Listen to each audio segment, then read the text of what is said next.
to Wristwatches. Today we are very excited to show you one of the most talked about sports steel watches the last months, and that is the brand new Bell Ross BR05. It follows in the design footsteps of the BR01, BR03 from the French company, with manufacturing in La Chaux-de-Fonds in Switzerland. They take their cues from cockpit instruments with a circle within a square, and this is a smaller version and hot into the very contested bracelet steel sports watch category. So hope you like it. Stay tuned and comment. So here's the box. This is the Bell Ross outer box. An outer box is an outer box, but this, is quite lovely cardboard with the embossed Bell Ross logo. And there you have the instruction manual printed on very nice card. Packaging is important, as they very well know. The instruction manuals, the warranty card from the dealer. Put this aside, and then in here you have the inner box, which is, as you can see, this is leather covered, leather-ish, with a very nice Bell Ross logo, and this is actually a push button opening. So we're going to open up and see what's inside. Let's have a look. There we go. This is the brand new, hot on the integrated steel bracelet market, BR05 in stainless steel with the integrated steel bracelet and the most popular black dial. I like it already. Let's have a closer look. So let's have a closer look at this Bell Ross BR05. I'll put up the specs here so you can have a look. It's a 40mm watch. It's 11.5mm thickness. It's got a automatic movement, which is the caliber BR caliber 321, which is the Bell Ross caliber based on a Sellita SW300. It's a 4 Hz frequency movement with a 42-hour power reserve. It's got a, it is the size of 2019.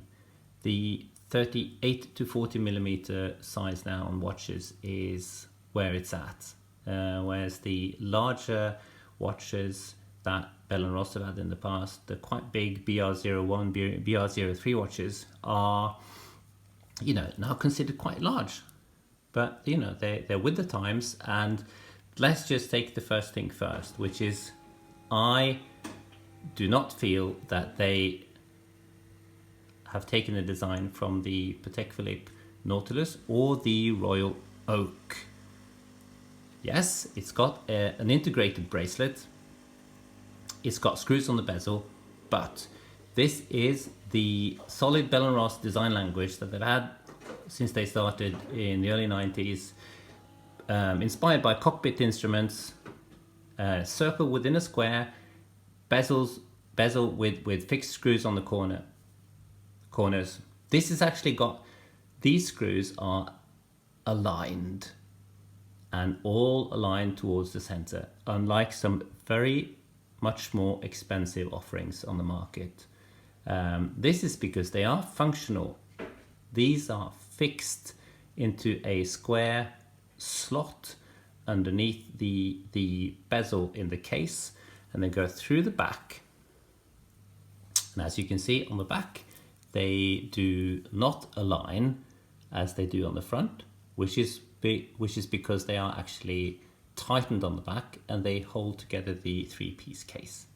So functional and aligned. Excellent. Unlike a new watch for about $15,000 from another manufacturer that just came out. I'm not going to mention any names. you have the integrated bracelet, so it's you know, it's a bit relevant talking about the size because you can't really change it. You can change it for a very nice rubber strap. I'll put a picture of it up here from Bell Ross,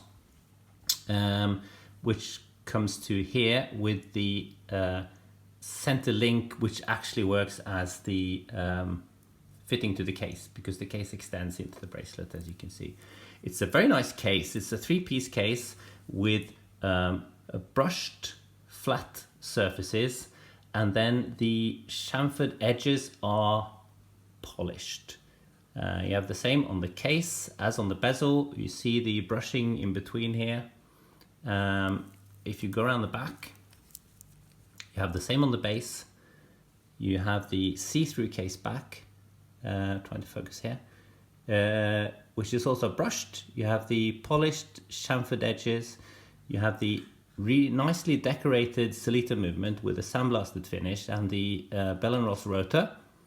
100-meter water resistant, because you know this is not a diver's watch, it is a more of an urban sports watch. If we go to the side of the case, you have the Bell Ross logoed crown, which sits between crown guards. Obviously, with this not being a diver, I see the crown guards as more of a design statement and not that much of a functional part. Makes it fiddly to wind. But it's a very exact automatic movement, so you don't need to fiddle with it that much if you wear it regularly. It's got a 42-hour power reserve. When you unscrew it and pull it out, it comes all the way out from the crown guard, so it's easy to adjust the time. So, but it's a nice part of the design, the crown guards, even though they're not functionally super important. The dial is a black sunray finish. You also get it in blue and silver, and a very nice skeletonized version. Chunky applied indices and numerals in the same font that Bell & Ross have always used. So those who think that these are Panerai fonts, they're not. They are the Bell & Ross fonts that they use. And yeah, printed Bell & Ross logo, automatic printed, super luminova, super legible, the date window with a nice polished steel edge and white on black numerals.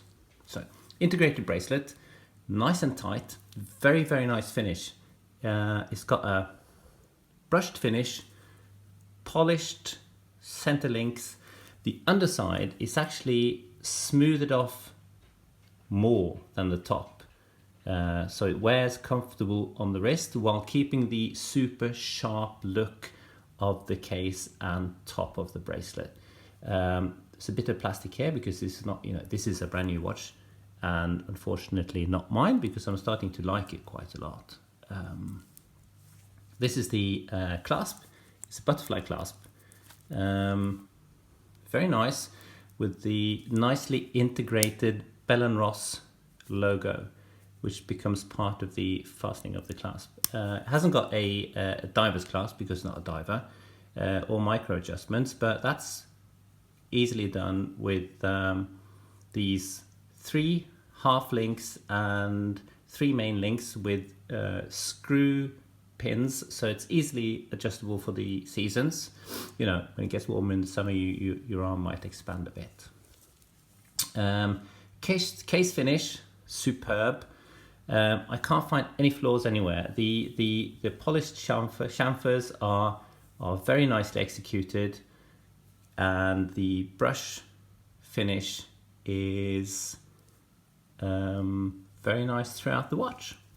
So yeah, I'm happy with it, and it wears quite small on the wrist, as you'll see on the wrist shot. So yeah, we like it. It's good, and it's a 40mm watch, but being a square within a circle and being a layered case, it wears more like a 38-39, which is brilliant and in keeping with the times. So this costing €4,500, $4,900 at a dealer is good value, especially when people compare it to a Patek Philippe Nautilus, which is about, what, $35,000, and you can't even get one new. These are ready. You can go and pick it up. And yeah, like it a lot. You'd be ashamed to hand it back actually. So here you go. Here are some nice close-up shots of the watch.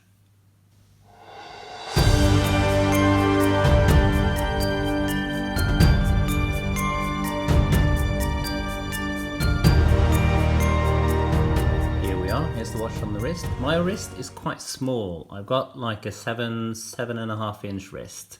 I haven't adjusted the bracelet obviously because this is not mine, but it is very, very comfortable on the wrist. You know, you see the design, you see the bracelet, and it's nice and sharp with sharp edges. But it's nicely rounded on the underside, so it sits super comfortable on the wrist. The bracelet drapes nicely around the wrist. Very, very legible, nice and solid. As you can see, you know, it's a 40mm watch. It's chunky for a 40mm watch. So how can we summarize this? You know, I'm used to Seiko divers. I'm used to a Tudor Black Bay, which is one of my good watches. I'll say that the finishing on this is superb. I'm very, very happy with the finishing. The case is flawless. The fit and finish of the bracelet is super tight. You got a very nice finishing both on the brushed parts and on the polished center links. The dial is super legible. The screws align, and you know, for me this is its own thing.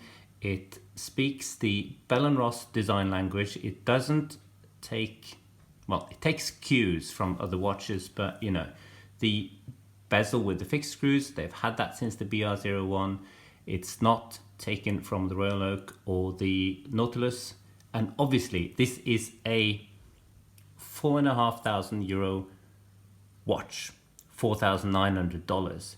It's not $35,000 like a Nautilus, which you cannot even get at an AD. So yeah, for an integrated steel sports watch, a superb choice. Have a look at it, and you know, you'll be surprised. I like it. That was the Bell Ross BR05. Hope you like what you see. Next up in a week or so is the Grand Seiko SBGA 229 Spring Drive Diver. So subscribe, comment, send me a message, and I'll see you.